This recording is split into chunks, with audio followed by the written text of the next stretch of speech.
In the dense jungle, a biologist named Emma studied elephants' infrasound communication. She noticed the animals' low rumbles resonated with her bones, leaving her uneasy. One night, she heard the infrasound echoing in her dreams, drawing her deeper into the forest. The jungle seemed alive, whispering secrets only she could hear.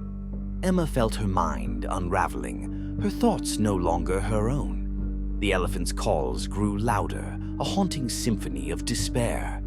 As she succumbed to the eerie melody, she realized the animals weren't just communicating, they were summoning something ancient, like comment and subscribe for more chilling tales.